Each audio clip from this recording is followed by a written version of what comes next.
자, 우리 여러분이 받은 노트를 보시겠습니다. 노트 14쪽을 또 보겠습니다.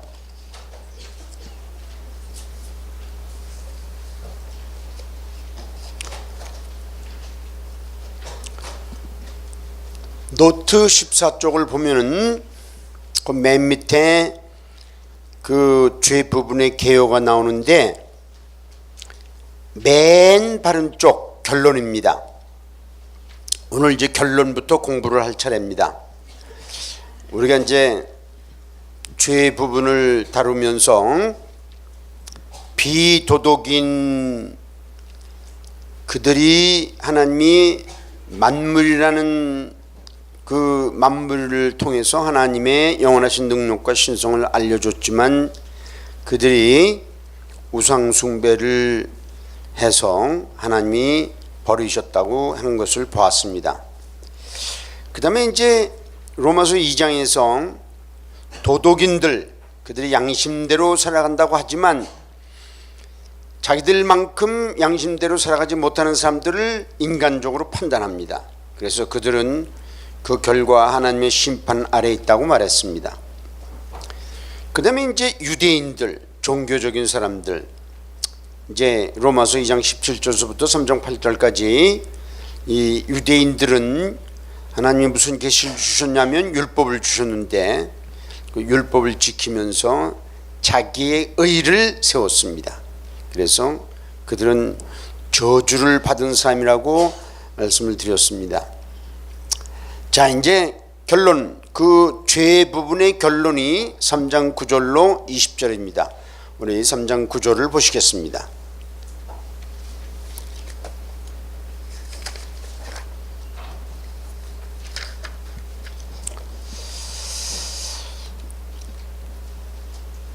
자, 제가 이제 몇 구절 읽겠습니다. 그러면 어떠하냐? 우리는 나으냐? 결코 아니라 유대인이나 헬라인이나 다 죄 아래에 있다고 우리가 이미 선언하였느니라. 기록된 바 의인은 없나니 하나도 없으며 깨닫는 자도 없고 하나님을 찾는 자도 없고 다 치우쳐 한 가지로 함께 무익하게 되고 선을 행하는 자는 없나니 하나도 없도다. 우선 12절까지만 보겠습니다. 결론은 유대인이나 헬라인이나, 다시 말해서 유대인은 종교적인 사람을 말하고 헬라인은 그 이방인 중에서도 거기 도덕적인 사람들도 있고 비도덕적인 사람들도 있습니다. 어떻든 간에 다 죄 아래에 있다고 이미 하나님이 선언하셨습니다. 그러면서 그 죄 아래에 있는 인간의 그 타락한 상태를 구약 성경을 인용하면서 이제 그 5가지로 얘기를 하고 있습니다. 5가지로. 의인은 없나니 하나도 없으며, 이 의인이라는 건 우리가 이제 여러 번 말씀드렸지만 의인이라는 거는 죄가 하나도 없는 걸 말합니다. 죄를 생각한 적도 없고 느낀 적도 없고 말한 적도 없고 행동한 적도 없고 그런 사람은 하나도 없습니다. 의인은 없나니 하나도 없으면은 요거를 조금 더 전문적으로 얘기하면은 영적 타락이라고 합니다. 이 의의 문제는 이 신앙의 문제예요. 우리가 하나님처럼 의로워져야 되는 거예요. 그래서 의인은 없나니 하나도 없으면은 영적 타락을 가리킵니다. 그 다음에 깨닫는 자도 없고, 이게 두 번째 상태입니다. 두 번째 타락한 상태. 이 예수 믿지 않는 사람들은 그 사람들이 비도덕인이든지 도덕인이든지 종교인이든지 간에 한 사람도 의인이 없습니다. 영적으로 타락했고, 그 다음에 깨닫는 자도 없습니다. 인간의 머리로 하나님을 깨달을 수 있나요? 없나요? 없어요. 깨닫는 자도 없다라는 거는 뭐냐면 지적 타락을 말하는 겁니다. 지적으로 타락했어. 그래서 깨달을 수 없어요. 그 다음에 하나님을 찾는 자도 없고 그랬어요. 하나님을 찾는 자도 없고. 이 죄인들은 근본적으로 하나님 찾지 않습니다.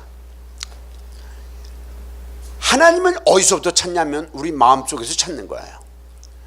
그런데 우리 마음속에 본래 하나님이 영이 계셨었는데 아담과 하와를 하나님이 창조하실 때 하나님이 흙으로 사람을 겉모습을 만드시고 그리고 그 코에 생기를 불어 넣어 주셨어요.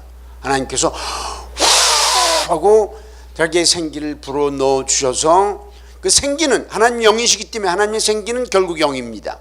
그 코를 통해서 들어와 가지고 마음 가운데 그 하나님 영이 자리 잡고 있었어요.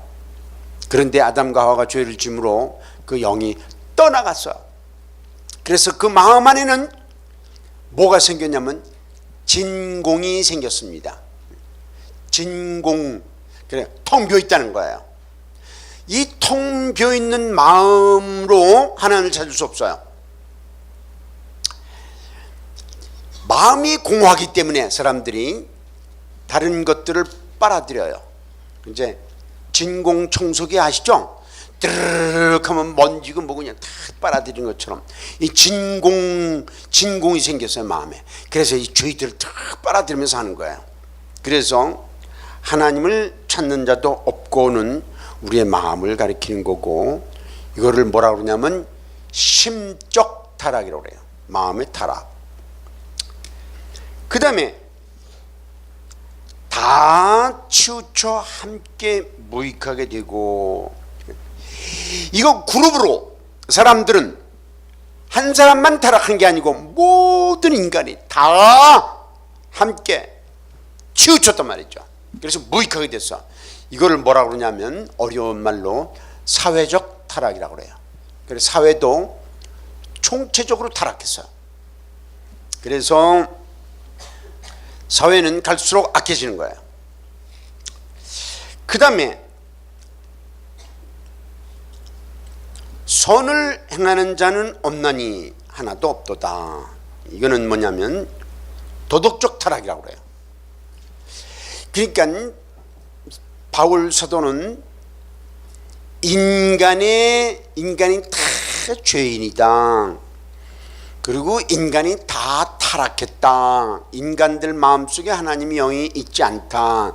그런 상태를 이렇게 그냥 5가지로 다 묘사를 했습니다. 굉장한 묘사예요.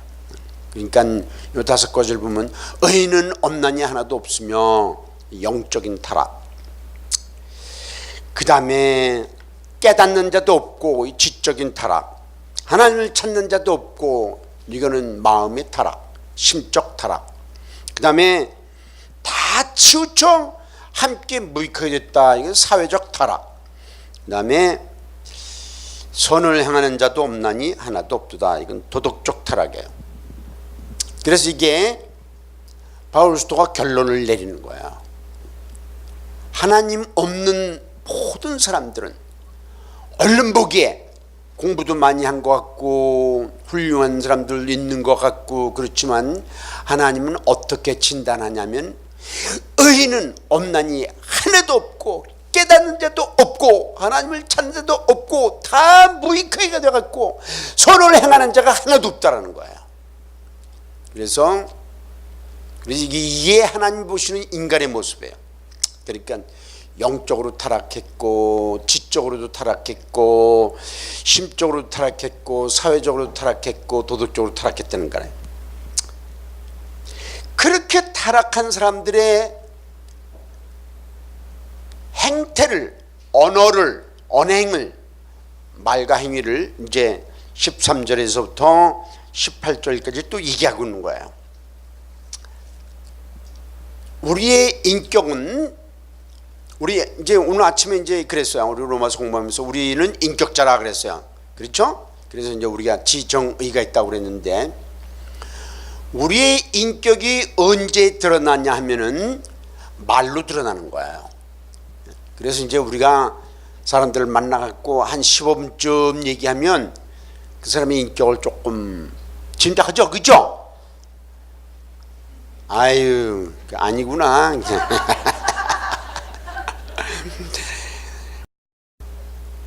그런데 요 이제 바울 사도가 이렇게 타락한 사람들의 말을 얘기하는 거예요.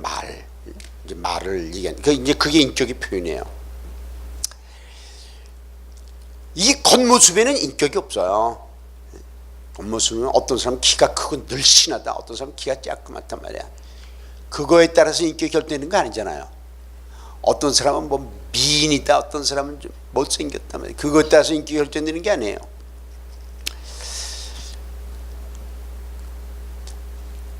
그 신앙 인격이 아름다우면 겉모습은 좀 못생겨도 그런 사람들 그냥 쫙 사람들 따라다니고 그러는 거야. 존경하고. 그래서 바울 사도가 로마서 3장 13절서부터 이 말에 대해서 얘기하는데 보세요. 처음에 말하는데 13절, 그들의 목구멍은 열린 무덤이요. 그랬어요. 이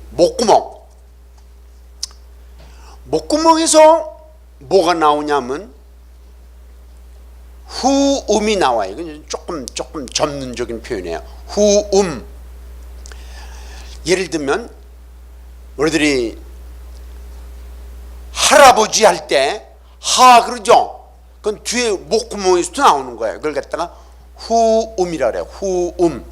할아버지 하하하 웃을 때 그럴 때 이제 이 후음에서 나오는 거야. 그래서 말의 시작은 목구멍에서부터 시작되는 거야. 후음에서. 그래서 여기 목구멍이 중요한 거예요. 그런데 이 목구멍은 열린 무덤이다 그랬어요.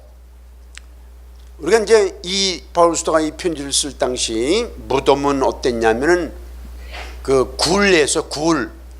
그래 이제 요한복음 11장에 보면 나사로가 죽었을 때 굴에 넣었죠. 그 다음에 돌문을 이렇게 닫았잖아요. 그리고 그 당시 어떻게 하냐면 돌문을 닫은 다음에 그 앞에다가 탁 뭐를 하냐면 하얀 칠을 해요.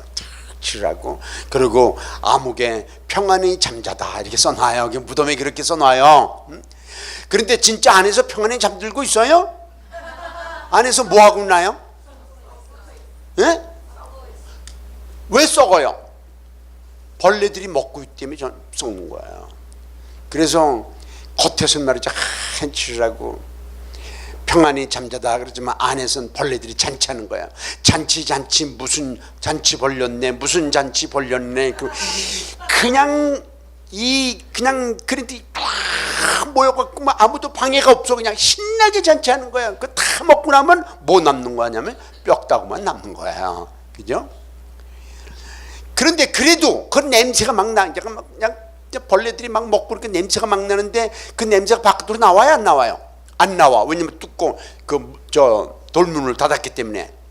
그런데 바울 사도 뭐라 하냐면 우리 목구멍은 열린 무덤이요 그랬어요.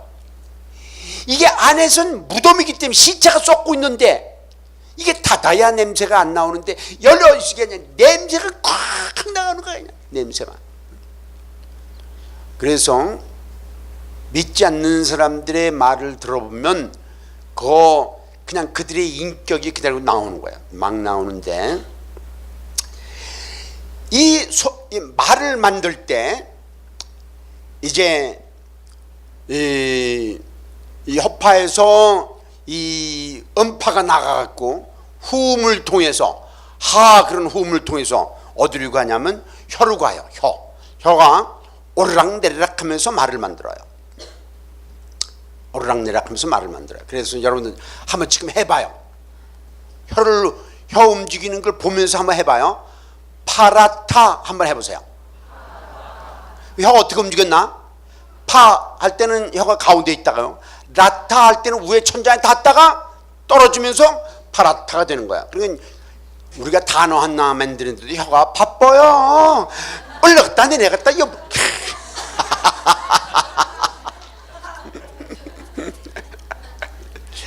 그래서 처음엔 후음에서 목구멍에서 쭉 나올 때 그때 혀가 오르락내리락 하면서 이제 그 말을 만드는 거예요. 그 다음에 입술에는 독사의 독이 있다 그러는데 입술이 두 입술이 웃입술 아랫입술인데 입술이 붙었다 떨어졌다 하면서 말을 만들어요. 예를 들면 아까도 얘기했지만 파랗다 한번 다시 해봐요. 그러면 두 입술이 붙었었어요? 안 붙었었어요? 파 하려면 붙어야 돼. 그죠? 붙었다가 턱 떨어져야 돼. 파랗다! 이렇게 파가 나오는 거야. 그래서 그를 파열음이라고 그래. 파열음. 그래서 이제 그러니까 우리가 한 단어 만드는데도요, 이야 바빠. 그죠? 목구멍이 말이야 꽉꽉 바람을 내고 혀가 왔다 갔다 하고 입술이 닫았다 열었다 닫았다 열었다 하고 그 다음에 또 입이 말이죠. 입이 오므로 들었다가 넓어졌다 그러면서 결국은 한 단어를 만들어내는 거예요. 그래서 이제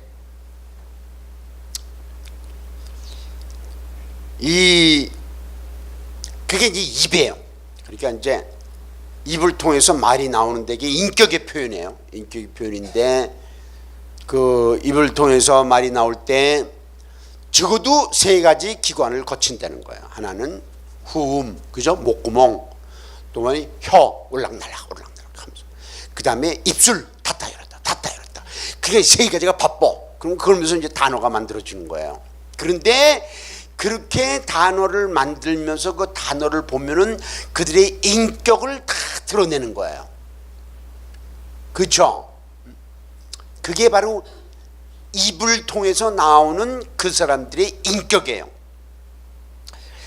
그런데 이 바울스도의 표현에 의하면 목구멍, 후음은 열린 무덤이고 혀는 석임을 베풀고 그 다음에 입술에는 독사의 독이 있다 말이죠. 그러면서 요 세 가지가 들락날락 오르락내리락 하면서 붙었다 떨어졌다 하면서 다른 사람들을 비난하고 다른 사람들을 욕하고 그리고 이 자기의 인격을 드러내는 거예요.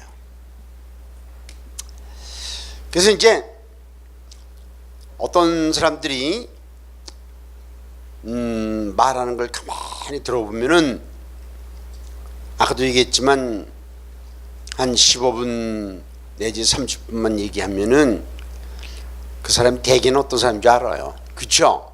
이제 말은 인격을 표시하는 거예요.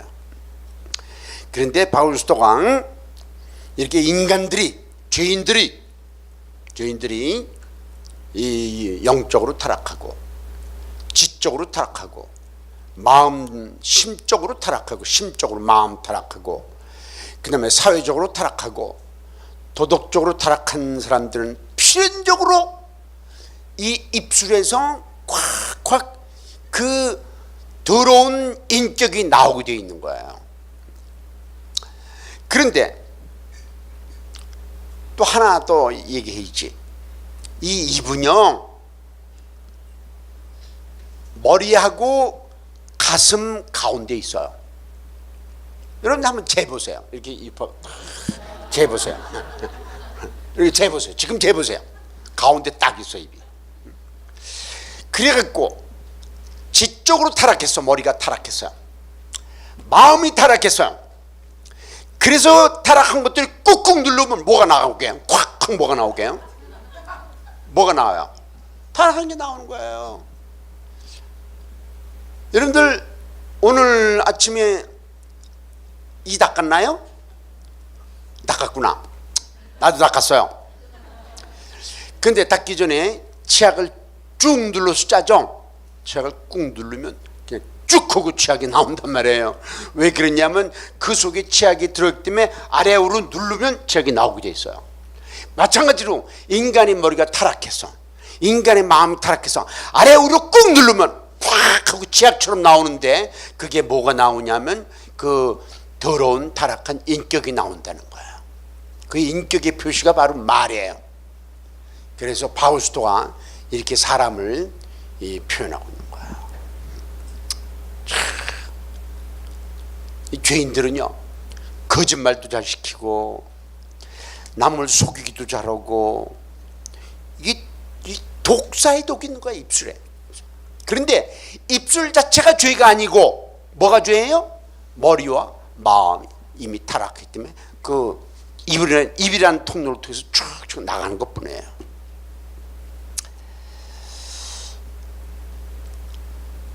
그뿐만 아니라 15절 보겠어요. 그 발은 피 흘리는데 빠른지라. 발 얘기예요. 이 발은 그 인생의 방향을 얘기하는 거야. 발은. 그래서 이제 발로 내가 여러분들이 오늘 발로 걸어서 교회를 왔다. 인생의 방향을 얘기하는 거야. 근데 인생의 방향이 이게 흐트러지는 거야. 그래서 피 흘리는데 빠른지라 그랬어요. 잘못된 데로 가는 거야.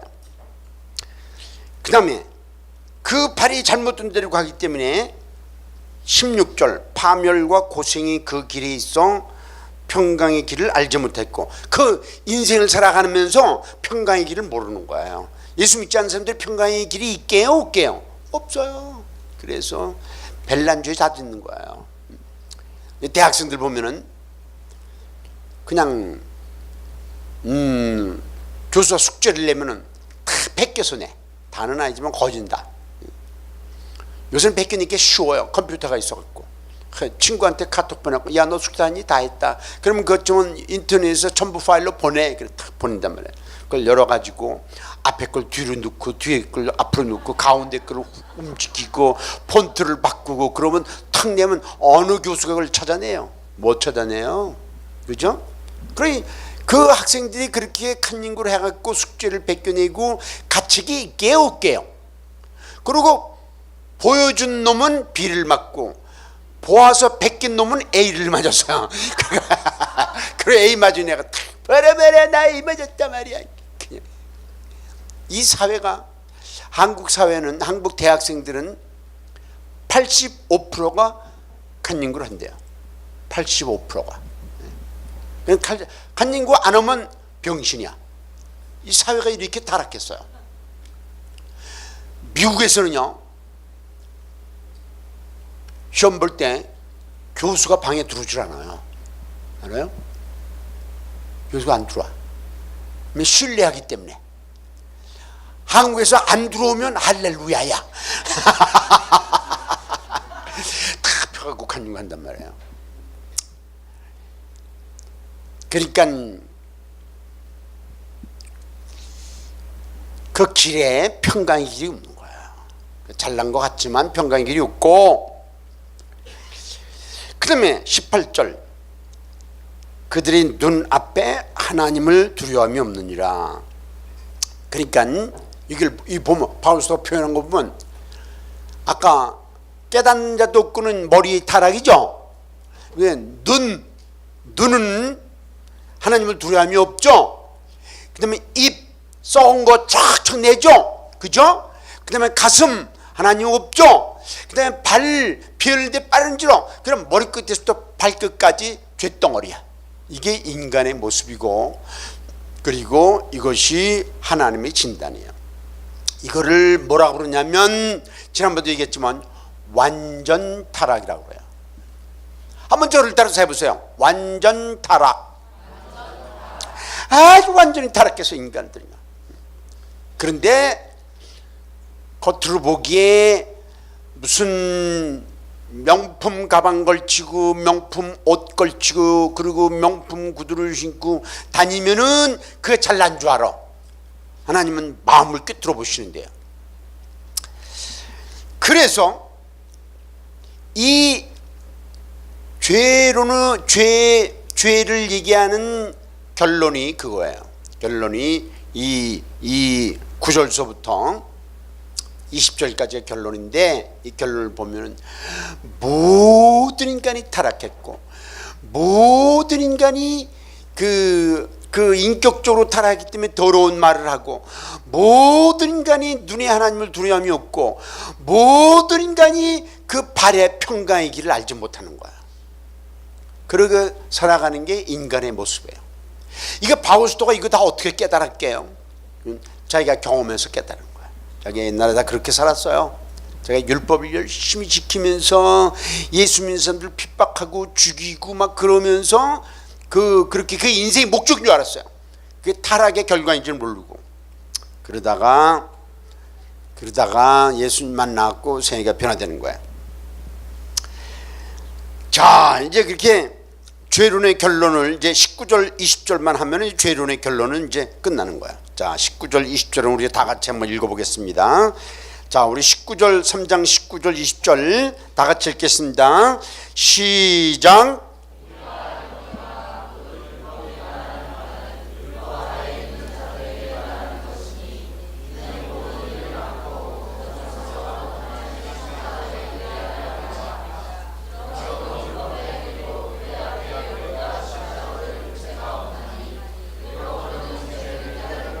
예. 이거 되게 중요한 결론이에요. 아주 어마어마하게 중요한 결론인데 이거 우리가 다 깊이 얘기할 수가 없어요. 시간이 없어서. 그런데 하여튼 간에 뭐 깊이 얘기하든 뭐 얇게 얘기하든 이런 얘기에 결국은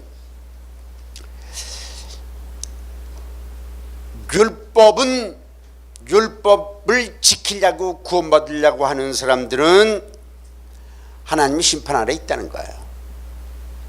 율법이 왜 주어졌냔 말이죠.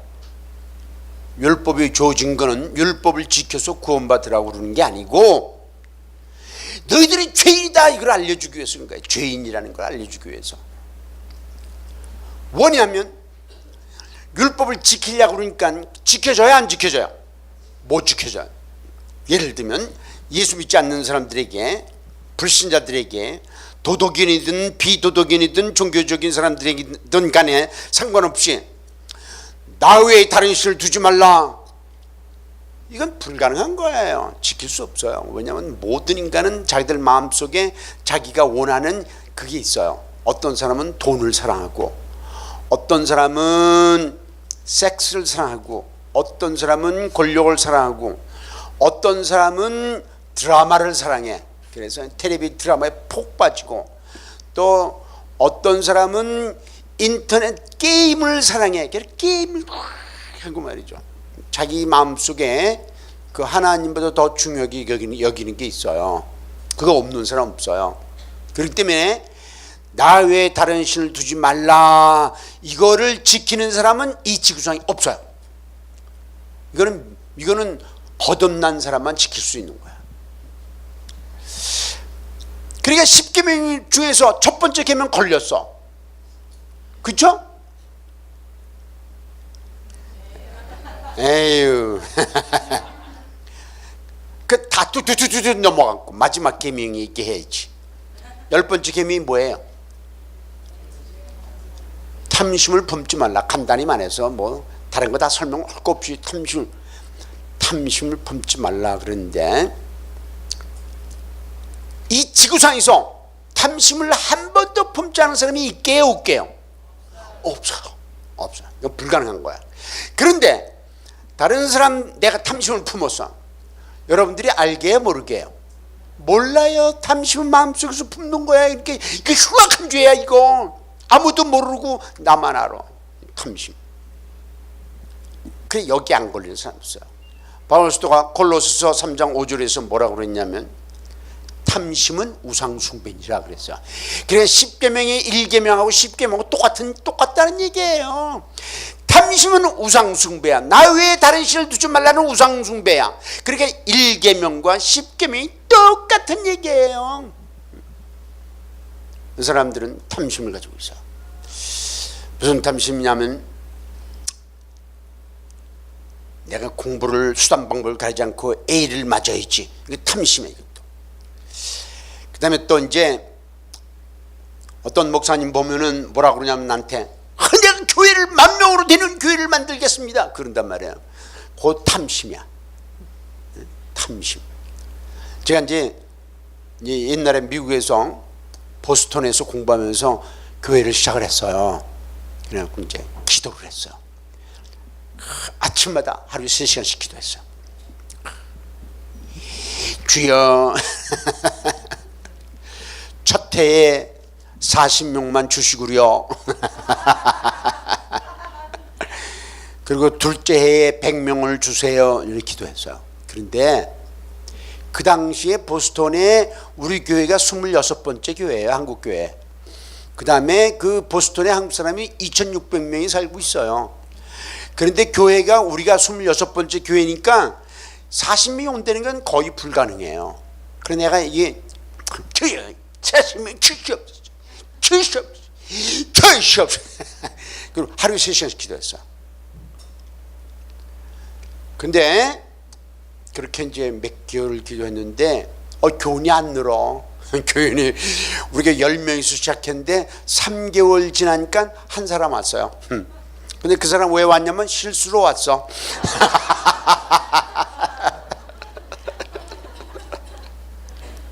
그런데요, 기도를 또 하는 거야. 하나님 40명 아시죠? 둘째 100명 아시죠? 그리고 이제 기도하는데 갑자기 하나님 나에게 말씀하셨어요. 왜 내가 너한테 40명을 줘야 되느냐? 이야, 쇼크 먹었어. 그래 이제 이유를 그렇게 물으시니까 내가 대답을 했잖아요. 이유를 가만히 생각하니까 요거 탐심이야. 네? 탐심이요. 그 다음에 또 하나님 나한테 뭐라고 말씀하시냐면 너는 내가 지금까지 붙여준 영혼들을 어떻게 돌보고 있느냐. 쇼크 먹었어. 이야, 그 사람들은 관심이 없어. 이 11명은 관심이 없고 40명은 관심이 웃겼죠 되게. 여러분 이거 심각성을 모르는구나. 몰라도 할 수 없지 뭐. 하나님 나에게 11명을 붙여주셨는데 그 11명을 내가 돌봐야 하잖아요. 그죠? 돌보고 변화시키고 그들 만나고 교제하고 그들을 그래야 되는데 그건 관심이 없고 40명 주시옵소서 주십시오. 그러니까 하나님께서 나에게 왜 내가 너에게 40명을 줘야 되느냐. 쇼크 먹었어요. 그런데 이제 정 선생이라고 있었는데 62세예요. 그 당시 한국에서 교회도 한 번도 안 다니다가 이제 우리 교회를 와요. 주일날. 그런데 내가 설교를 시작하면 꼭 자. 그리고 설교 끝나면 잤기 때문에 생동생동 해줘. 그래서 내가 기도를 했어요. 하나님, 정 선생님 내가 설교를 할 때 자지 않고 내 복음을 듣고 구원받게 해주세요. 기도를 그렇게 많이 했는데 그래도 소용없어. 내가 설교만 하면 자요. 그런데 그 양반이 내가 나중에서야 왜 자는지 이유를 알았어요. 그 양반이 이제 가서 이제 직장에 가서 잡일을 해요. 힘든 일을. 그리고 금요일까지 하고 토요일 날 한국의 드라마 같은 걸 빌려와요. 그게 하나에 2시간짜리인데 그 이만큼 빌려갖고 그냥 그 보니 너무 재밌어. 복 빠지는 거야. 예수 믿지 않는 사람들이 그 드라마에 복 빠지죠. 그죠? 그런 다음에 새벽 2시, 4시까지 봐요. 그거를. 그러고 이제 자요. 그리고 일어나서 그러면 주일인데 교회를 가야잖아요. 그러니까 흥분하는 거야. 한국 사람들 만난다고. 그래갖고 목욕도 하고 뭐 그리고 말이야 양복 입고 그리고 자동차를 몰고 1시간을 반을 와요. 1시간 반을. 그러고서 내가 설교할 때는 딱 자기 좋은 때야. 난 자장가를 부르고 있고 그분은 자는 거야. 그리고 예배가 끝난 다음에 잤기 때문에 생동생동 해갖고 다른 사람하고 얘기하고 막 그래요. 그래서 하나님 나에게 말씀하셨어. 너 그 영혼을 어떻게 하고 있느냐 말이야.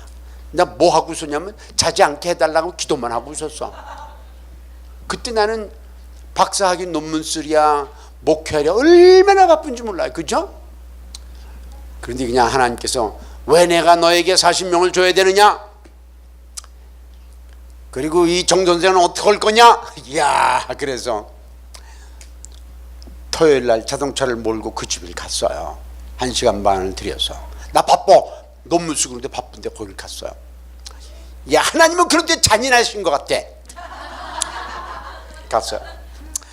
가면요 집안 식구들이 뭐 그냥 한국에 무슨 가요를 빌리다가 보고 있어. 그리고 목사 빨리 와요. 재밌는 거예요. 그리고 가운데도 안 쳐. 그냥 도망도 못 가. 그리고 가요를 들어요. 나는요 예수 믿고 나서 대중가요를 부른 적도 없고 들은 적도 없어요. 그때까지. 나는 예수 믿고 나서 내가 이제 영문과 다녔기 때문에 영어책을 이제 구했잖아요. 비싼 거를 그냥 어떻게 막았고 한 400권을 샀는데 예수 믿고 나서 그거 다 버렸어. 내가 뭐 그런 게 다 뭐 필요하냔 말이야. 성경 한 권이면 되지 그러고 말이야. 그런데 갑자기 내가 바쁜 사람인데 거기 가서 그 유행가를 듣고 있어. 가요대전 뭐 그런데 가운데 앉혀갖고 그러면 저거 누군 줄 알아요? 내가 그걸 어떻게 알아? 그때 원래 이선희예요, 이선희. 그래서 난 그때 이선희를 들어서 처음. 그리고 이제 2시간을 이제 하면 테이프 다 끝나요. 그럼 내가 이제 뭐라 그러냐면 저 텔레비 끕시다. 그리고 이제 내가 이제 메시지를 전해요. 설교를 한 5분 해. 길게 하면 또 자니까. 그리고 5분 하고 나 가요. 그래요. 간다고. 또 집에 1시간 반을 와요. 그리고 5분 메시지를 전하기 위해서 1시간 반 가고 1시간 반 오고 2시간 가요를 보고 가요를 듣고 5시간. 이야. 근데 하나님 나한테 말씀해서 할 수 없어 하는 거야. 그렇게 그냥 억울해 죽겠어. 나 시간 없는데 계속 갔어. 계속 갔어. 그게 한 6개월 갔나 뭐 그날 딱 5분만 전에 메시지 그냥 밤낮 복음만 전했어요. 그러다가 그날 메시지 5분 전한 다음에 기도합시다. 기도하는데 기도하다가 중단하고 오늘 자기 죄를 회개하고 예수님을 구세주로 영접할 사람 손 들라고 그랬더니 그 정선생이 손을 들어. 예수님 영접했어요 글쎄. 그래 변화돼갖고 이 사람이 나한테 세례를 받는데 세례 받기 전에 이제 간증을 시켰어요. 구원 간증. 근데 막 울면서 말해 간증. 이야, 그러니까요. 왜 나는 한국의 목사들이 10,000명을 달라고 기도하는지 그거 왜 그런지 알아요? 탐심이야.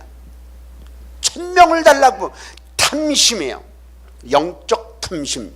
탐심은 우상숭배니라 그랬어요. 이야, 그러니까 목사들 중에서 우상숭배자들이 이렇게 많아. 그래서 나는 그때 이제 포기했어요. 그죠? 이제 40명 달려 기도 안 해. 한 사람 각 붙잡고. 근데 1년 결산을 했는데 그 해 첫 해 교회를 개척하고 1년 결산을 했는데 출석 교인이 어른이 45명에 글쎄. 그다음에 둘째 해 103명에 글쎄. 그리고 우리 첫 해에 헌금의 42%를 전부 선교비 보냈어요. 그러니까요, 불신자들은 첫 번째 계명 지킬 수 없어요. 나 외에 다른 신을 두지 말라. 이게 절대로 불가능한 거야. 돈을 섬기든지, 그죠? 물질 만능주의가 되든지, 아니면 김정은을 섬기든지, 그죠? 그런 거예요. 반드시 하나님을 모르는 사람은 하나님 말고 우상을 가지고 있어요. 없는 사람 없어요. 우상은 네 그랬잖아요. 우리 마음이라고. 그 다음에 2계명 3계명 다 설명하면 시간이 가니까 내가 그냥 건너뛰어서 10계명 얘기하는 거야. 탐심을 범지 말라. 아무도 몰라. 근데 그게 바로 우상 1계명을 꼭 깬 거예요. 그래 믿지 않는 사람들이 이게 모습이에요. 그래서 하나님이 율법을 주신 것은 그걸 지켜서 구원받으라는 게 아니고 너가 못 지키니까 죄인이다 이걸 알려주고 그러는 거야. 죄인이기 때문에 어떡하라는 거예요? 죄인이니까 어떡하라는 거예요? 예수님 앞에 나오라는 거예요. 십자가 앞에 나오라는 거예요. 그래서 바울 사도가 로마서 3장 19절 20절에서 율법 얘기를 하고 죄를 얘기를 해요. 그러면서 이제 여러분 이런 거 들어본 적이 있나? 여러분들은 뭐 우리 김 목사님께서 갈라디아서를 1년 반이나 설교를 하셨기 때문에 다 아실 거예요. 율법은 우리를 그리스도 앞으로 인도하는 몽학 선생이라고 그랬어요. 그렇죠? 율법 때문에 율법을 지키다가 못 지키니까 뭐예요? 아, 죄인이구나. 죄인이면 그냥 심판받고 지옥 가는 거란 말이야. 어떡하나. 그러니까 그때 그냥 십자가 탁 나오는 거야. 그래서 율법은 우리를 죄를 깨닫게 하고 죄를 깨달은 사람들은 십자가 앞에 나오는 거예요. 그래서 율법은 우리를 그리스도 앞으로 인도하는 선생이다 말이야. 깨우쳐주는 선생. 너 죄인이야? 그래요, 죄인이에요. 이렇게 인정하면 그 사람들은 굉장히 진보한 거야. 나 죄인이에요. 그러면 죄인 때문에 넌 심판받을 거야. 그래, 어떡해. 넌 지옥 갈 거야. 아이고, 어떡해. 하나님 살려주세요. 이제 그러면요, 그 율법이 우리를 누구 앞으로 인도하냐면 십자가 앞으로, 그리스도 앞으로 인도하는 거야. 그래서 이제 십자가를 그 순간 딱 보는 순간, 내가 죄 때문에 괴로워하면서 갈등하면서 그냥 십자가를 바라보는 순간, 십자가 내가 처음 볼 때에 나의 마음에 큰 고통 제한해. 그러면서 죄를 용서받고 변화되는 거야. 한국 교회의 문제는 뭐냐 말이야. 죄를 얘기를 안 해. 죄를 얘기를 안 하고 십자가만 얘기해. 그건 가짜야. 아세요? 왜 예수님이 십자가에 죽으셨나요? 죄 때문에 심판받으시는 거야. 그래서 죄를 깨달아야 십자가를 깨닫는 거야. 하나님의 거룩을 깨달아야 하나님의 사랑을 깨닫는 것처럼. 그러니까 죄를 얘기하지 않고 하나님의 거룩을 얘기하지 않는 교회가 타락하게 안 타락하게요? 타락하게요. 한국 교회는 지금 타락하고 있어. 계속 타락하고 있어. 그래서 어떤 사람 말은 한국 교회는 곧 3년 안에 200만 명으로 줄어든대요. 그 예언은 거의 맞을 거예요. 지금 뭐 장로교, 우리 이 장로교 그 대표적인 교회 뭐 5만 명이 모인대나 뭐 몇만 명이 모인대나, 그런 분이 자기 아들한테 말해 강제로 그냥 세습을 했어. 그래 뭐 요새 말에 신문에 나고 텔레비에 나고 난리가 났어요. 그 난리를 치는 걸 보면서 많은 믿지 않는 사람들이 교회 가기로 결정하게, 안 가기로 결정하게요? 안 가기로 결정하는 거야. 그리고 교회 다니는 많은 사람도 교회를 그만두기로 결정하는 거야. 한 사람이 자기 영달을 위해서 그런 짓을 하는 거야. 그리고 얼마나 많은 사람들이 그 결과 때문에 지옥 갈 거는 생각 못하고. 그거 탐심이야, 탐심. 알아요? 그래서 내가 또 다시 얘기하지. 율법은 우리를 뭘 깨닫게 해요? 죄를 깨닫게 하는 거야. 그 다음에 우리가 죄인이고 그래서 심판받는 걸 깨닫게 하는 거야. 심판받고 지옥 간다는 걸 깨닫게 하는 거야. 그래서 그 죄인들이 그걸 깨닫고 애통해하죠. 그죠? 그러면 예수님이 그 가르친 팔복이 이루어지는 거야.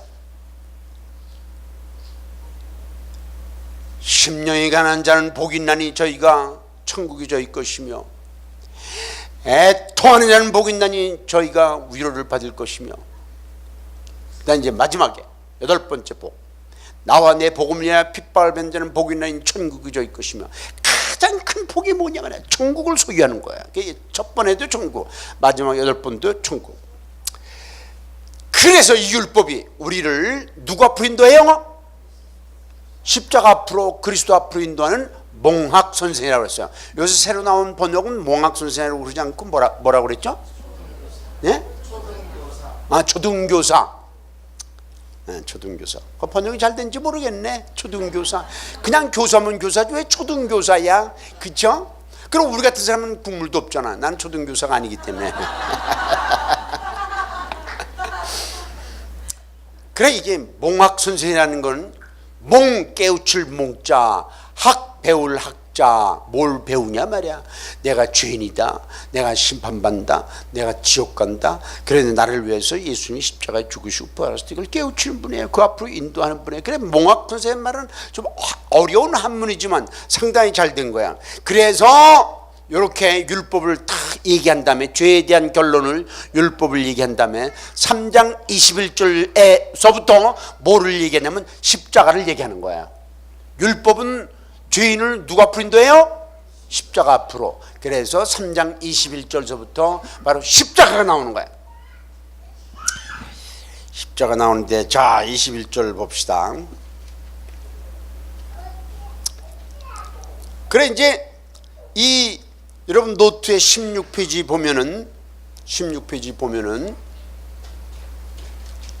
무슨 그 제목이 뭐냐면 복음의 금강석 그랬어요. 그렇죠? 복음의 금강석. 이 로마서 3장 21절서부터 26절을 복음의 금강석이라고 그래요. 이 성경 전체에서 복음을 구약과 신약의 의미로 결합해서 핵심적으로 딱 표현한 최고의 표현이 로마서 3장 21절부터 26절까지예요. 그래서 복음의 금강석이라고 해요.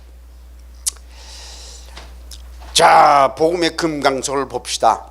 21절. 이제는 그랬는데, 이게 이제는 굉장히 좋은 거예요. 우리가 지금까지는 죄인이었을 때는 과거라는 얘기예요. 그래서 이제부터 살아난다는 거예요. 그런데 이 신약 성경에 헬라어로 쓰여졌잖아요, 그죠? 헬라어에 보면은 보일락말락한 쬐끄만 단어가 하나 있어요. 근데 한국말로 번역할 때 그 단어를 빼놓고 번역을 했어. 글쎄, 참 아주 불행한 거예요. 무슨 단어가 생략됐냐면 헬라어로 대라는 단어가 있어요. 대는 무슨 뜻이냐면 그러나예요. 그러나. 원래는 그러나 이제는 이렇게 얘기해야 되는데 그러나를 빼먹고 그냥 이제는 그랬어요. 그래서 여러분들이 성경 앞에다 이제는 앞에다가 그러나 이렇게 써놓으세요. 그러나. 이 그러나라는 접속사는 꺾기야, 꺾기. 그죠? 너희들이 죄인이다 말이야. 그거 알아. 율법에 의해서 죄인이다. 그거 알아요. 지옥 간다. 그것도 알아요. 심판받는다. 그것도 알아요. 그렇게 선언해 놓고 그러나 그러나 용서받을 수 있는 길이 있다는 거야.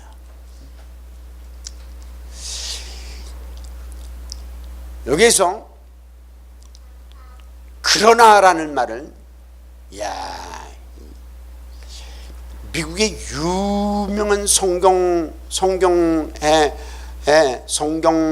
강의 대가가 있는데 반 하우스라는 사람이 있는데 그 사람이 로마서를 이렇게 두꺼운 걸 8권을 썼어요. 로마서 하나 갖고.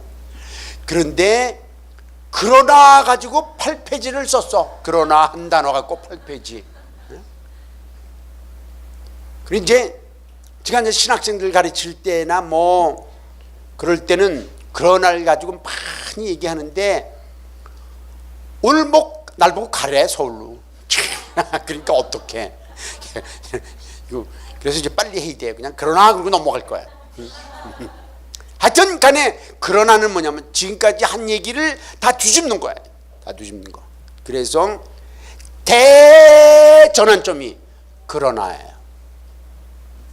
그러나 이제는 전부 과거였단 말이야. 옛날에 우리가 죄를 짓고 그 다음에 인격적으로 더러운 말을 하고 그런 거 다 과거였단 말이야. 이제는 율법 21절 읽습니다. 율법 외에 하나님의 한 의가 나타났으니, 하나님의 한 의가 나타났다는 건 의는 이미 설명을 했어요. 하나님의 의에 대해서 나타났으니 율법과 선지자들에게 증거를 받은 것이라. 이건 무슨 말이냐면 그냥 아무 근거도 없이 하늘에서 뚝 떨어진 게 아니고 구약에 예언된 대로 율법과 선지자들은 구약 전체를 대표하는 거예요. 율법과 선지자들에게 그냥 구약의 증거를 받은 대로 이 한 의가 나타났다. 그 의가 뭐냐? 22절. 곧 예수 그리스도를 믿음으로 말미암아 모든 믿는 자에게 미치는 하나님의 의인이 차별이 없느니라. 예수 그리스도를 믿을 때 우리가 이 하나님의 의가 내 의가 되는 거야. 그 다음에 이제 23절. 모든 사람이 죄를 범하였으며 하나님의 영광에 이르지 못하더니 그러는데 바울 사도가 22절에서 예수 믿으면 구원받고 예수 그리스도를 믿으면 구원받고 하나님의 의가 너희 의가 되는 거야. 끝나면 되는데 안 끝났어요. 안 끝나고 23절을 부연 설명을 시작했어요. 왜냐하면 왜 예수 그리스도를 믿으면 하나님의 의가 나의 의가 되는 것을 본격적으로 설명하려고 그러는 거야. 이제 이렇게 22절에서 선언을 해놓고 23절부터 설명하려고 그러는 거예요. 여기 설명하는데 23절 모든 사람이 죄를 범하였음에 하나님의 영광이 이르지 못하더니. 그런데 이 하나님의 영광이라는 건 이게 본래 하나님의 영광이라는 말은 그 구약 성경에서 처음에 하나님이 딱 임재하실 때 그 임재를 뭐라고 그랬냐면 히브리어로 뭐라고 그러냐면 쉐키너라고 그래요. 쉐키너. 되게 중요한 단어야. 한번 저를 딱 한번 히브리어 하나 배웁시다 오늘. 그죠? 쉐키너. 예. 그리고 거기다 얻다가 국어를 이렇게 써놔요. 쉐키너 하고. 쉐키너는 원래 무슨 뜻이냐면 하나님의 임재란 뜻이에요. 임재. 근데 이 교회에서 여러분들 찬송하는 걸 들으니까 하나님의 임재, 뭐 하나님 영광 이런 거 굉장히 많이 쓰대. 그래서 이 교회는 아주 특별한 교회예요. 내가 그냥 놀랬어. 네? 그런데 하나님의 임재를 쉐키너라고 그러는데 예를 들면 출애굽기 40장에서 이 모세가 성막을 다 완성했단 말이에요. 그랬더니 하나님이 그 지성소에 임재하셨어요. 그 구름 가운데 불꽃 가운데 임재했어요. 그걸 임재라고 그래요. 그런데 하나님이 임재하시면 언제나 영광으로 나타나요. 영광.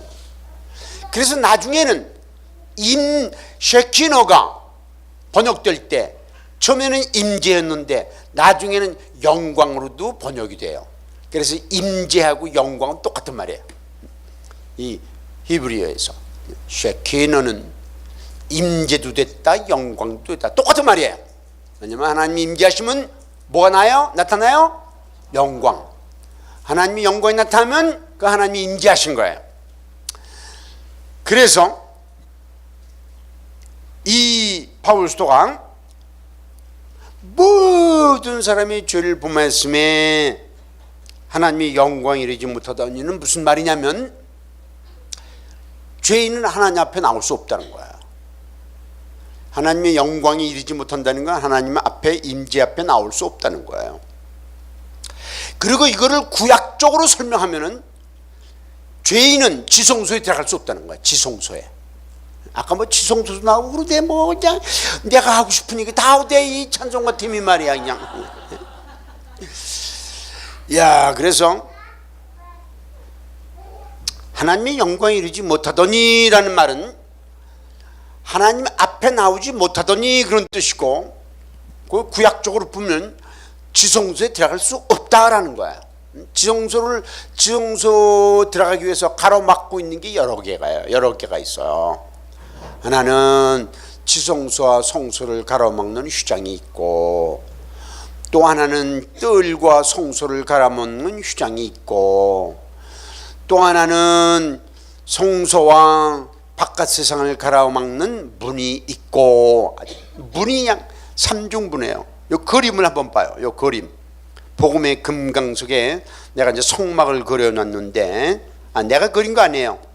그런데 성막을 이렇게 해놨는데 여기 보면은 맨 앞에 그 기둥이 시커먼 기둥이 있죠. 거기 문이야. 거기 첫 번째 세상과 하나님 사이를 분리하는 문이에요. 이게 분리하는 문. 그래서 그거를 통과해야 돼요.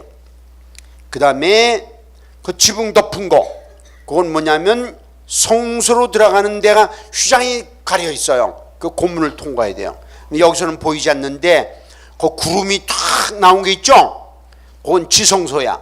그 지성소 들어가기 전에 또 휘장이 또 하나 있어요. 그걸 또 통과해야 돼요. 그런데 그 통과할 수 없어요.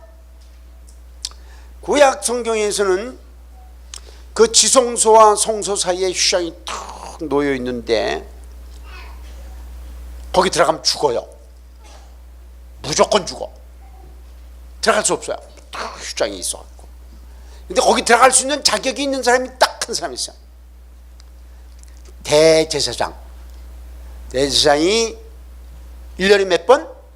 한 번. 아유, 다네 구약을. 이야, 여러분 놀라운 분들이에요. 1년에 한 번 딱 들어가요.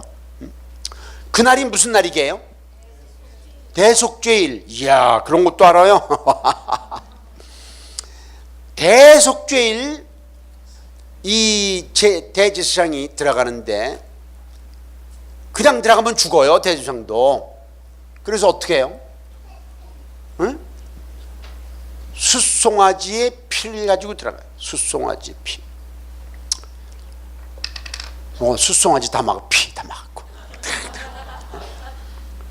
숫송아지가 원래는 하나님 앞에 가면 누가 죽어야 되냐면 대제사장이 자기가 죽어야 돼. 자기 죄인이기 때문에. 근데 이 제사장 대신에 누가 죽어요? 숫송아지가 죽는 거야. 숫송아지는 억울해요. 그죠? 그건 이제 신약에 오면 그 다 예수님을 상징하는 거야. 그리고 이 피를 가지고 들어가기 전에 그가 이제 숫송아지도 잡고 피도 흘리고 그랬으니까 손발이 더러워졌어요. 그래서 그 사이에 물두멍이 있어. 요 그림 보면 물두멍이 있죠? 물두멍이다. 손과 발을 씻어야 돼요. 손과 발을 씻지 않고 성소에 들어가면 죽어. 그리고 이 성소에서 섬기는 제사장들은 신발을 못 신어요. 절대로. 못 신고 맨발이야, 맨발. 그리고 그 성소 안에는 특징이 또 하나 특징은 뭐냐면 의자가 없어요. 그래서 항상 서 있어야 돼. 의자가 없으니까. 그런데 손발을 신고 이 피를 들고 들어가는데 이 대제사장도 떨려. 그죠? 잘못 들어가면 죽는 거예요. 그래서 떨려 그런 찬송가 있죠. 그리고 들어가는 거야. 그리고 성소 안에 들어가면 한쪽에 떡상이 있고 또 한쪽에 금잔이 있고 그 가운데 뭐냐면 향단이 있어. 그죠? 그 향단 위에 금향로가 있는데 거기서 그 향을 넣어 갖고 향이 태워진 연기가 올라가고 있어요. 그래서 이제 또 한 손으로 그걸 잡아.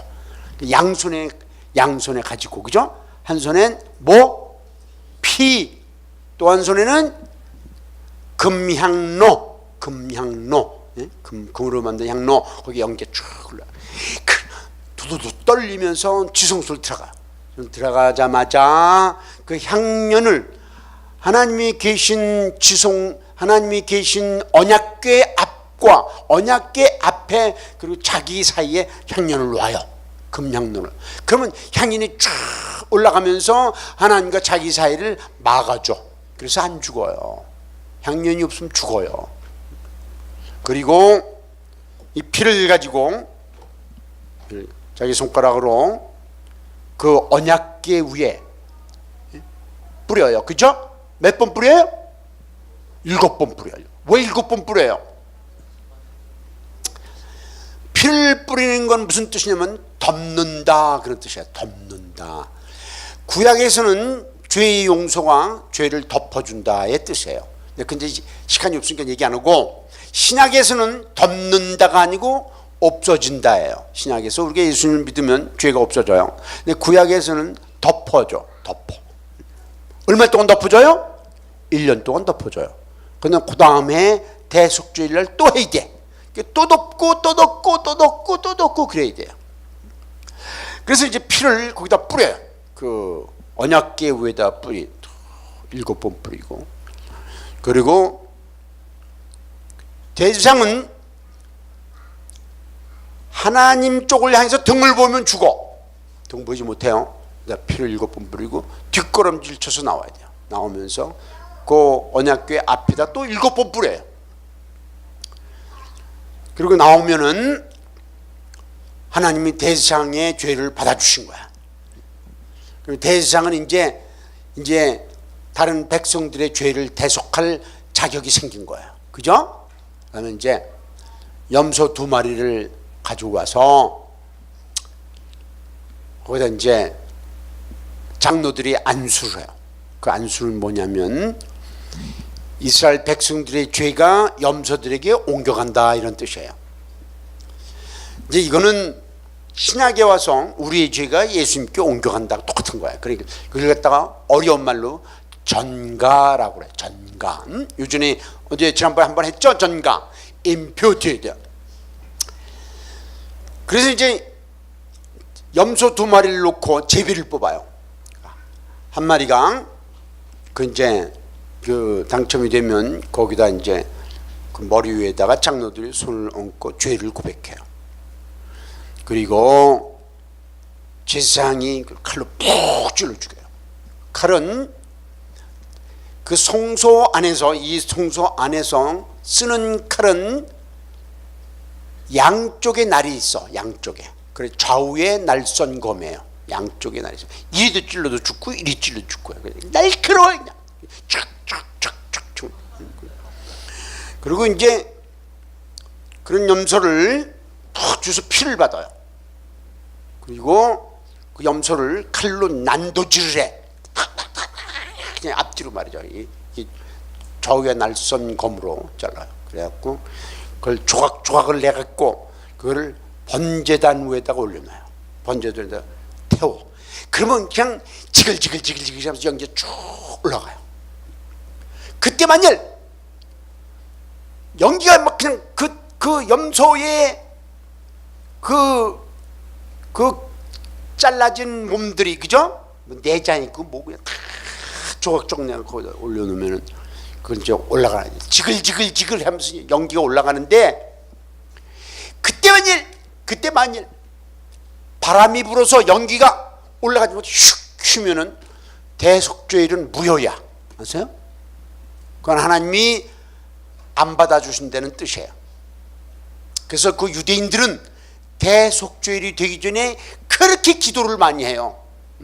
그냥 특별히 누가 기도를 많이 하면 제사장들이 기도를 많이 해. 제사장들. 그리고 이 백성을 대표해서 지성소로 들어갈 대제사장을 다른 제사장들이 500명이 붙잡아갖고 뺑뺑뺑뺑 둘러싸갖고 며칠 동안 감금을 해요. 대제사장이 죄짓지 않도록. 그래갖고 그날 대속죄일 날 대제사장이 이제 그 피를 가지고, 염소의 피를 가지고, 그때 이스라엘 백성들은 이 성막 주변에 전부 있죠. 엎드려 있죠. 그죠? 이 한 지파, 세 지파는 이쪽에, 이 세 지파는 이 동쪽에, 그 다음에 또 세 지파는 북쪽에, 세 지파는 서쪽에, 세 지파는 남쪽에. 고개를 숙이면서 회개를 해요. 우리는 죄인입니다. 1년 동안 죄 되게 많이 졌어요. 뭐 그냥 무슨 죄.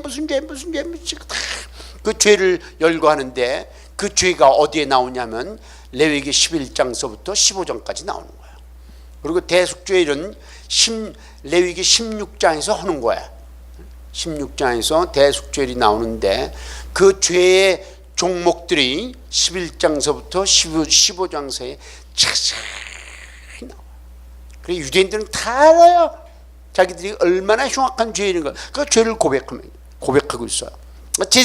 대제사장이 그 염소 피를 가지고 그 다음에 성소에 들어가서 또 금향로를 가지고, 그리고 지성소에 꼭 들어가요.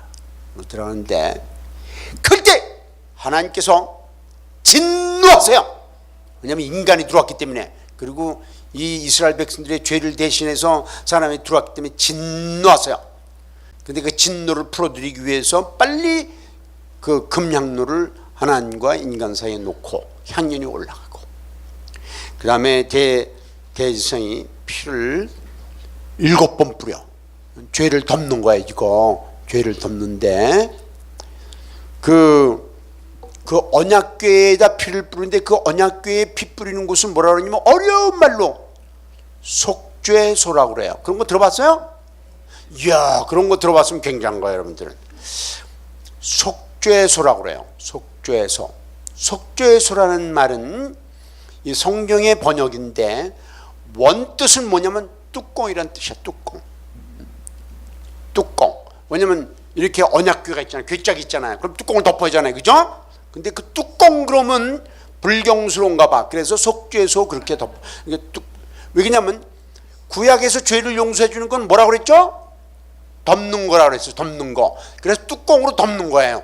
뚜껑을 덮었고 그 뚜껑 위에다 또 피를 또 7번 뿌려서 또 덮는 거야. 피로 덮는 거예요. 그리고 또 나오면서 또 피를 7번 뿌리고, 그리고 대제사장은 지성소에 들어갈 때는 에봇이라고 알죠? 여러분 다 이제 공부했으니까 이제 내가 탁탁 넘어가도 될 것 같아. 야, 나는 말이야 이 구약에 이거 이렇게 성경을 많이 하는 사람 난 처음 봐 그냥. 그래 이제 대제사장 복장 보면 여기 여호와께 성결이라는 금패가 있어. 그것도 띄고, 그 다음에 에봇이 있어. 에봇은 여기에 호마노, 여기 가슴에 12진주, 그 다음에 금색, 자색, 홍색, 백색 실로 짠 옷, 이런 그걸 에봇을 벗고, 어디서 보냐면 성소에서 벗어요. 그다음에 그 안에 겉옷이 있어요. 겉옷이 파란 게 있는데 그것도 벗고, 그리고 속옷만 입고 지성소 들어가는 거예요. 속옷은 하얘야죠.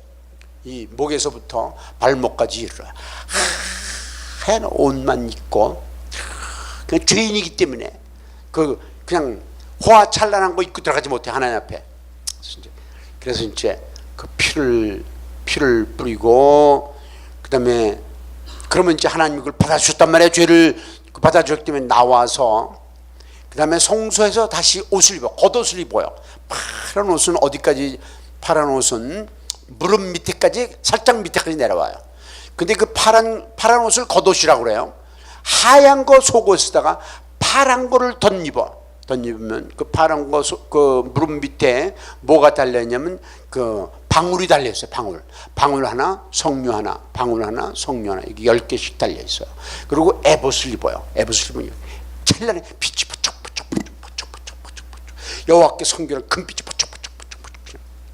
왜 그렇게 번쩍 호화찬란하게 했냐면, 하나님을 대리하는 사람은 영광스러운 직분이다라는 걸 표시하는 거야. 물론 그 외에 다른 의미가 있지만 그건 다 설명 안 하고, 그리고 이제 대제사장이 나와요. 성소에서 옷을 입고 나오면은 소리가 들려요, 안 들려요? 방울 소리가 짤랑 들리는. 그러면 백성들이 뭘 알아? 하나님 용서하셨구나 하는 거예요. 짤랑할 정도다 아멘 그러는 거야. 나와갖고 그 염소 한 마리를, 그 나머지 염소 한 마리를 무인지경으로 보낸단 말이에요. 보내면 사람들이 그 염소를 줘봐요. 보면 염소가 그냥 모든 자기들의 죄를 짊어지고 가는 거예요. 보면은 나중에는 보여야 안 보여? 안 보인단 말이에요. 그러면 그런데 이게 할렐루야 하면서 찬송을 부르고 막 춤을 추고 난리를 치는 거야.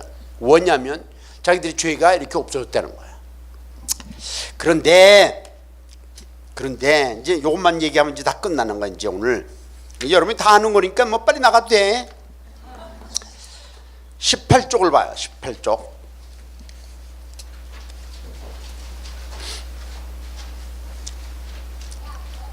18쪽 보면 거기 이제 성막의 구조가 이렇게 있는데, 번제단이 있죠? 번제단 봤죠? 그 다음에 저 안에 들어가면 지성소 언약궤가 있죠? 하나님께서 지성소에 언약궤 위에 두 그룹 사이에 계시는데,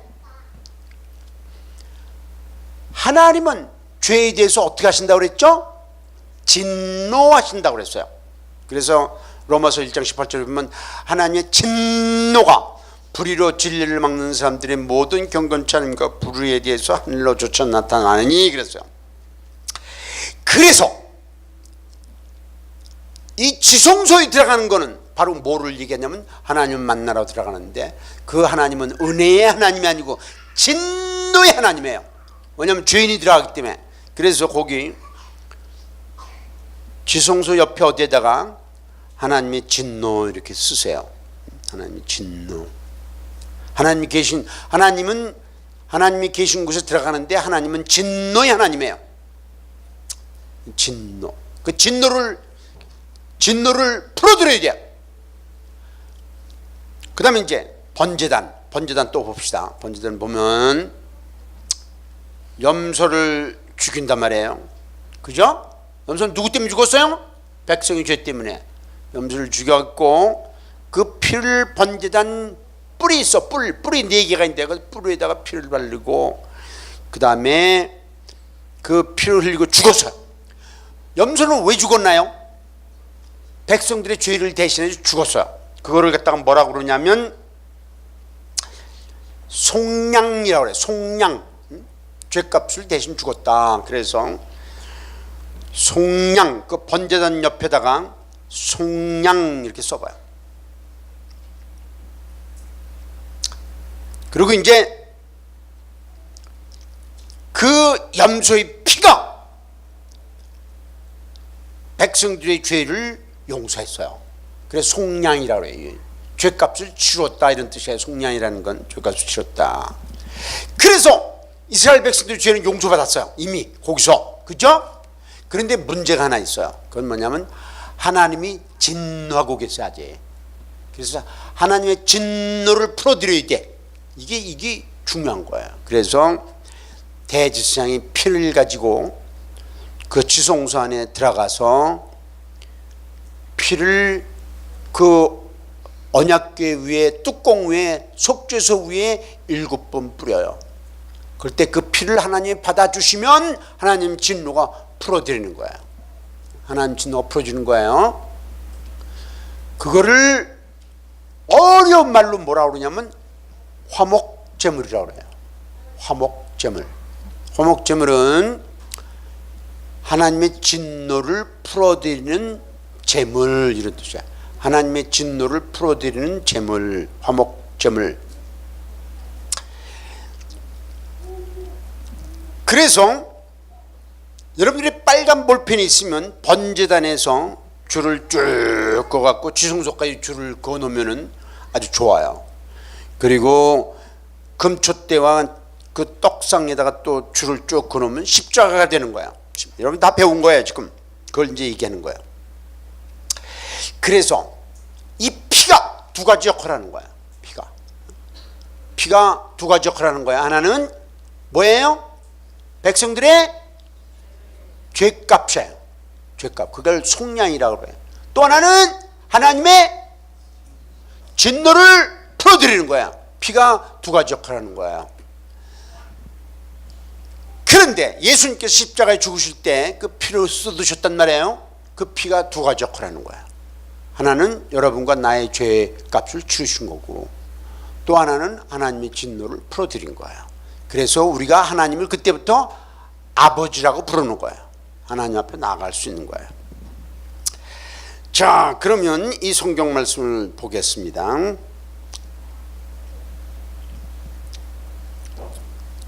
(24절) 그리스도 예수 안에 있는 속량으로 말미암아. 속량에다가 줄을 치세요. 속량. 요거는 번제단에서 피를 흘린 거를 얘기하는 거야. 죄값.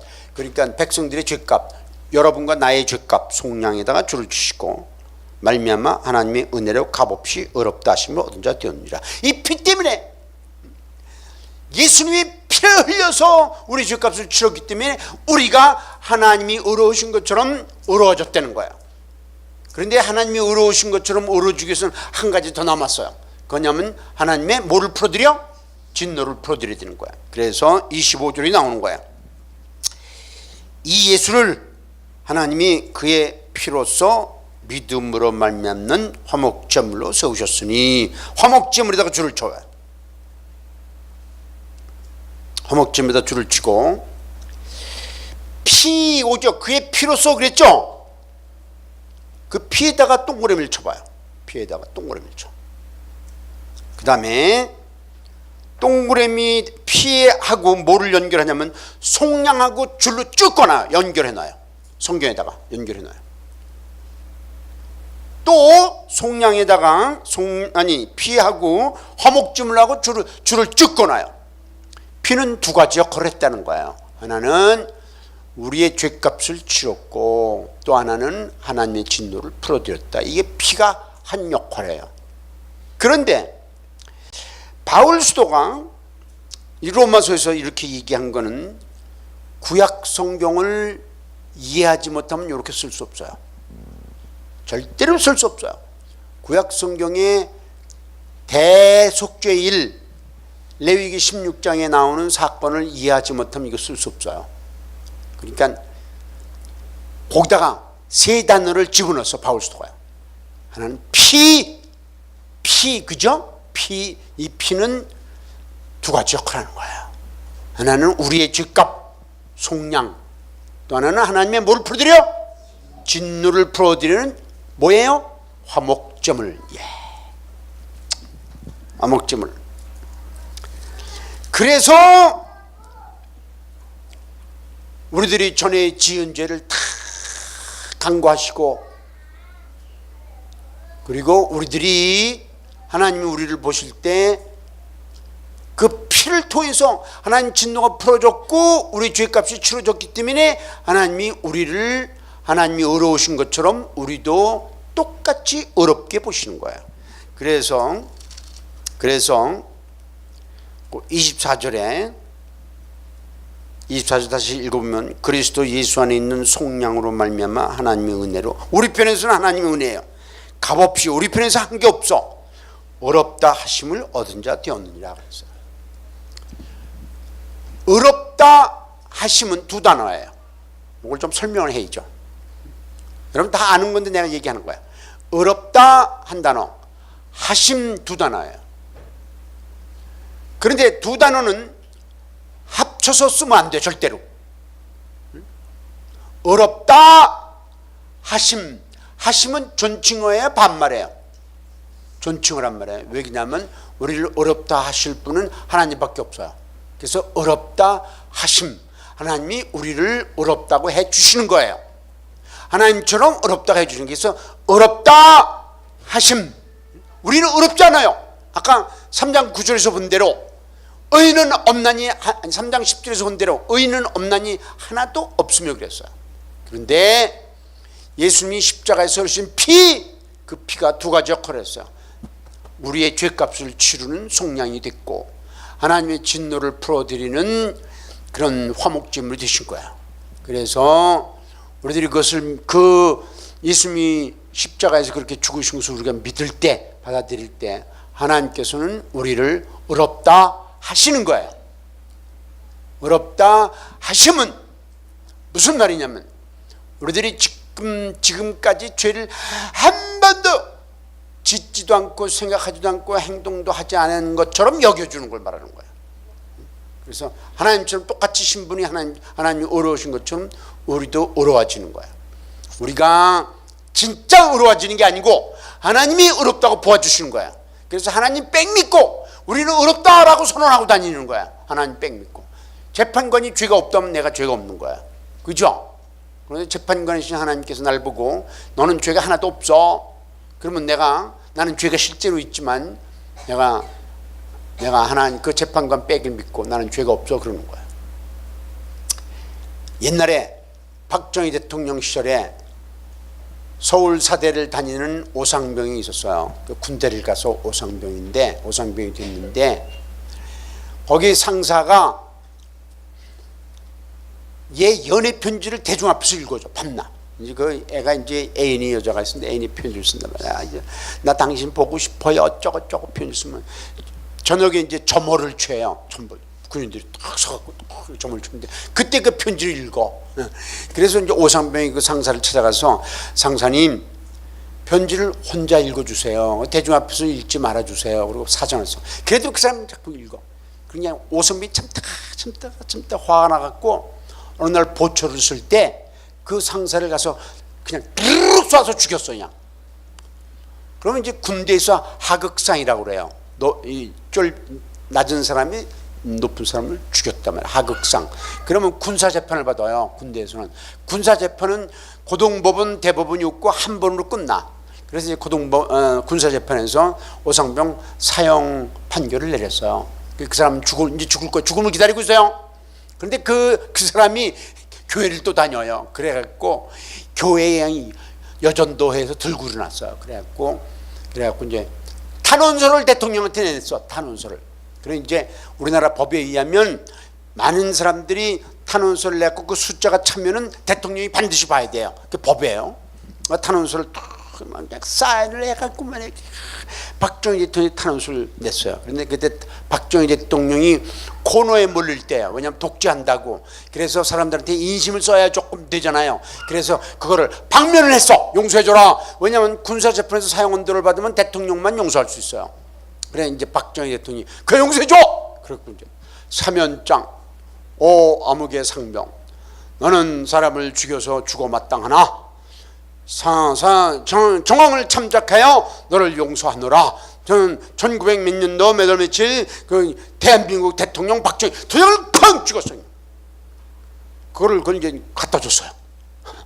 그리고 오상병이 반응이 둘 중에 하나야. 받고 아유 나는 그래도 죄인이에요. 아유 나는 죄인이에요. 나는 사람을 죽였어요. 그렇게 살아가는 방법이 있고 또 하나는 그래 나는 죄인이다. 그런데 대통령이 나를 용서했어. 그 떳떳하게 살면서 빚을 갚아야지. 그렇게 사는 방법이 있어요. 그래서 여러분들도 이제 예수님께서 살아가는 방법이 두 가지가 있어요. 하나는 아이고 나는 그래도 죄를 떠줬어요. 아이고 죄 그렇게 할 수도 있고 또 하나는 나는 그래 죄인이다 말이야. 그런데 하나님 나를 의롭다고 하셨기 때문에 하나님 재판관이신 하나님이 나를 의롭다고 하셨기 때문에 나는 죄가 없어. 그럼 다 그냥 떳떳하게 살든지 그 여러분이 선택하는 거예요. 그래서 이 바울 사도가 3장 로마 3장 21절서부터 26절 사이에 이 복음의 금강, 구약을 다 이해해야 요거를 이해하는 거야. 그리고 여러분들이 이미 구약을 이해했기 때문에 이게 이해가 쉬운 거야. 그리고 이 예수님의 피가 십자가에서 흘리신 피가 구약의 대속죄에서처럼 똑같이 두 가지 역할을 했다. 하나는 우리의 죄를 우리의 죄값을 치르고 또 하나는 하나님의 진노를 풀어드렸다. 그래서 우리들이 어떻게 됐어요? 의롭다 하심, 의롭다 하나님이 의롭다 해 주셨어. 의롭다 하심 그랬어요. 여러분 저를 따라서 해보세요. 의롭다 하심. 굉장히 중요한 표현이에요. 의롭다 하심은 이 신약 성경에 의롭다 하심이 여러 번 나오는데 특별히 죄인이 의롭다 하심 몇 번 나오냐면 6번 나와요.